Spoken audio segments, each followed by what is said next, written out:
എല്ലാവർക്കും നമസ്കാരം. കഴിഞ്ഞ ദിവസം സുപ്രീം കോടതി മുംബൈ ഹൈക്കോടതിയുടെ ഒരു വിധി സ്റ്റേ ചെയ്തു. 7/11 എന്ന് അറിയപ്പെടുന്ന മുംബൈ ട്രെയിൻ സ്ഫോടന കേസിലെ പ്രതികളായ 12 പേരുടെ ശിക്ഷ റദ്ദാക്കിയ ഹൈക്കോടതിയുടെ തീരുമാനമാണ് സുപ്രീം കോടതി ഇന്നലെ സ്റ്റേ ചെയ്തത്. ഈ കേസുമായി ബന്ധപ്പെട്ട് ഇന്ത്യയിലെ ബോംബെ കണ്ട ഏറ്റവും വലിയ ടെറർ അറ്റാക്കുകളിലൊന്നാണ് മുംബൈ 7/11 എന്നറിയപ്പെടുന്ന ട്രെയിൻ സ്ഫോടനങ്ങൾ.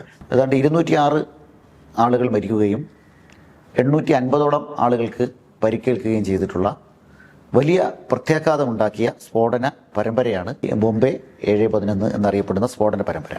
ഈ സ്ഫോടനം നടന്ന ഉടൻ തന്നെ സിമി പ്രവർത്തകർ എന്ന് ആരോപിക്കപ്പെട്ട നിരവധി പേരെ പോലീസ് അറസ്റ്റ് ചെയ്യുകയും അതിൽ 13 പേരുടെ പേരിൽ കുറ്റം ഫ്രെയിം ചെയ്യുകയും ചെയ്തു.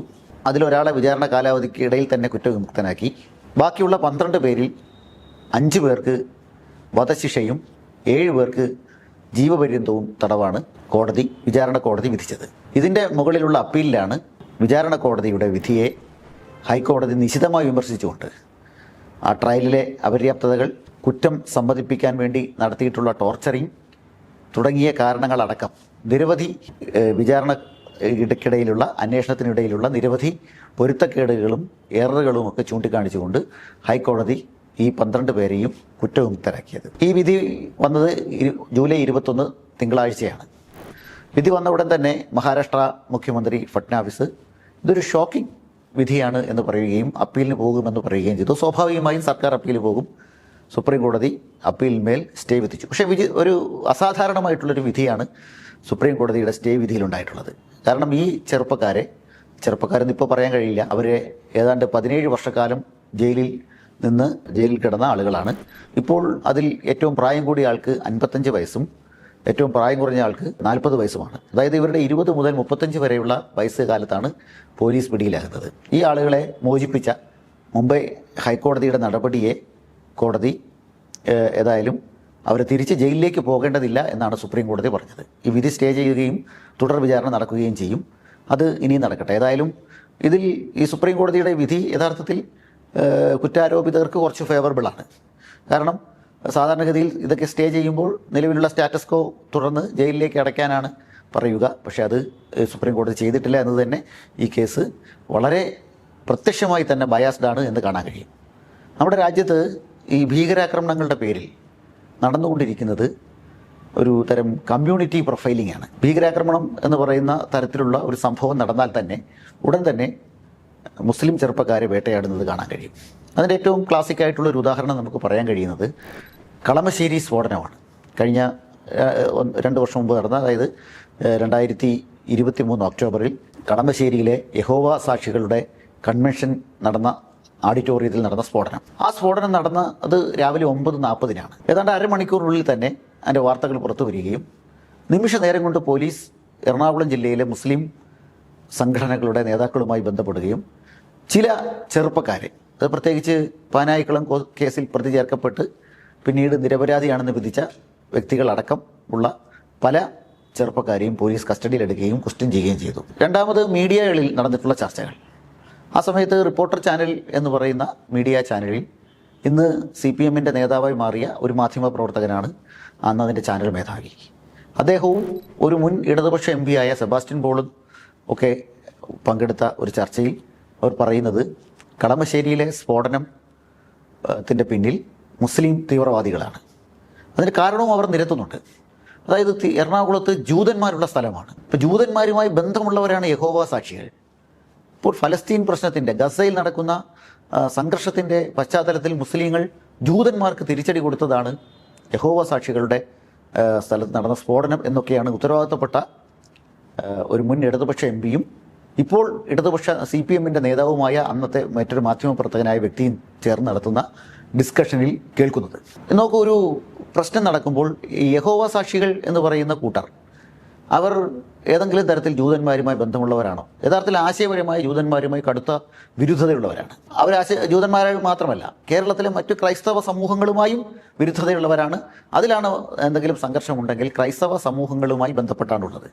ഏതെങ്കിലും തരത്തിൽ യഹോവ സാക്ഷികളും മുസ്ലിങ്ങളും തമ്മിൽ കേരളത്തിലോ അന്തർദേശീയ തലത്തിലോ ഇല്ല. യഹോവ സാക്ഷികളും ക്രൈസ്തവരും തമ്മിലും കേരളത്തിൽ പ്രശ്നങ്ങളൊന്നും പ്രത്യക്ഷത്തിലില്ല. പക്ഷേ ആശയപരമായുണ്ട്.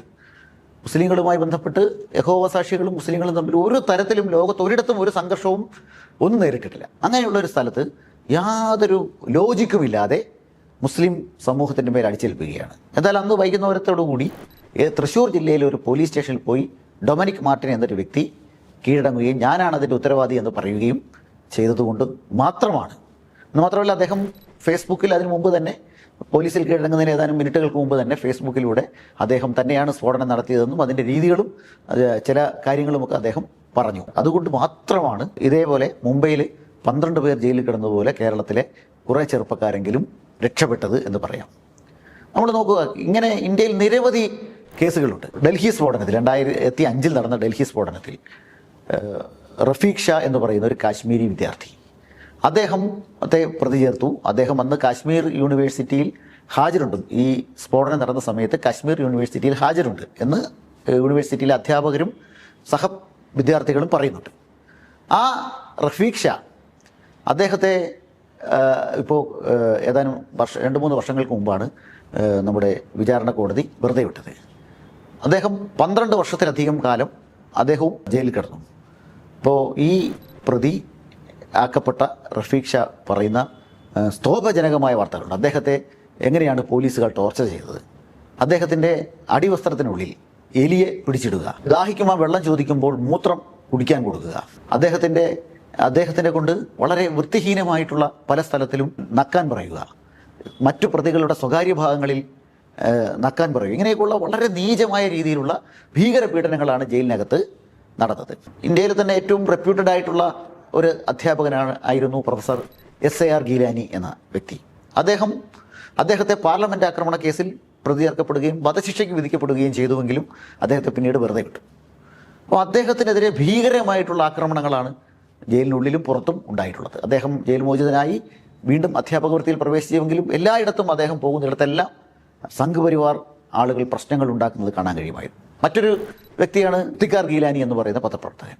അദ്ദേഹത്തിൻ്റെ കയ്യിൽ ഗൂഗിളിൽ നിന്ന് ഡൗൺലോഡ് ചെയ്യപ്പെട്ട ഒരു മാപ്പ് ഉണ്ടായിരുന്നു എന്നതായിരുന്നു അദ്ദേഹത്തിൻ്റെ കുറ്റം. അദ്ദേഹത്തെ ജയിലിലടയ്ക്കുകയും മയക്കുമരുന്ന് പ്രതികളെ കൊണ്ട് അദ്ദേഹത്തെ മർദ്ദിപ്പിക്കുകയും അടക്കം ചെയ്ത കാര്യം അദ്ദേഹം പിന്നീട് ജയിൽ മോചിതനായ ശേഷം, നിരപരാധിയായി ജയിൽ മോചിതനായ ശേഷം അദ്ദേഹം പുസ്തകത്തിൽ എഴുതുകയുണ്ടായി. അപ്പോൾ ആ നിലയ്ക്ക് നിരവധി പ്രതികൾ, ഇപ്പോൾ നന്ദേഡ് സ്ഫോടനം, മാലേഗാവ് സ്ഫോടനം, മക്ക മസ്ജിദ് സ്ഫോടനം, ഇതിലെല്ലാം ആദ്യം മുസ്ലിങ്ങളെയാണ് പ്രതികളായി പിടിച്ചത്. പിന്നീടാണ് അഭിനവ് ഭാരത് എന്ന് പറയുന്ന ഹിന്ദുത്വ ഭീകര സംഘടനയുമായി ബന്ധമുണ്ട് എന്ന് കരുതിയത്. അതിലൊക്കെ പ്രതികളായി പിടിച്ചിട്ടുള്ള ആളുകൾ ഭീകരമായ ടോർച്ചറിങ്ങിന് വിധേയമാക്കിയിട്ടുണ്ട്. നിരവധി ആളുകൾ 30 വർഷത്തിനും 15 വർഷത്തിനും 25 വർഷത്തിനും 20 വർഷത്തിനും ശേഷം വിചാരണ കോടതിയിലെ ചിലപ്പോൾ ശിക്ഷിക്കപ്പെടുകയും അപ്പീൽ കോടതിയിൽ പോയി മോചിപ്പിക്കപ്പെടുകയും ചെയ്തതടക്കമുള്ള ഒരുപാട് പേർ ഇത്തരം സ്ഫോടന കേസിൽ പ്രതികളാകുന്നു. മഹാരാഷ്ട്രയിലെ ഇപ്പോൾ നടന്ന മുംബൈ 7/11 സ്ഫോടന കേസിലെ പ്രതികൾക്കും കുറ്റാരോപിതർക്കും സംഭവിച്ചത് അതേ കാര്യമാണ്. അപ്പോൾ ഇത് എന്തുകൊണ്ടാണ് ഇങ്ങനെ വ്യാപകമായി സംഭവിച്ചുകൊണ്ടിരിക്കുന്നത്? ഒരു പ്രശ്നം നടക്കുമ്പോൾ ഇനിയും വേറെയും പ്രശ്നമുണ്ട്. ഈ ഡൽഹി സ്ഫോടനം നടത്തിയത് ഫിക്ഷ അല്ല എന്ന് വിധിക്കപ്പെട്ടിട്ടുണ്ട്. അതേപോലെ തന്നെ മഹാരാഷ്ട്ര സ്ഫോടനത്തിൽ ഈ ആളുകളല്ല പങ്കാളികൾ എന്ന് കോടതി വിധിച്ചിരിക്കുകയാണ്, ഹൈക്കോടതി വിധിച്ചിരിക്കുകയാണ്, സുപ്രീം കോടതിയിലെ കേസ് നടക്കുകയാണ്. പോട്ടെ, യഥാർത്ഥത്തിൽ സ്ഫോടനം നടത്തിയവരാരാണ്?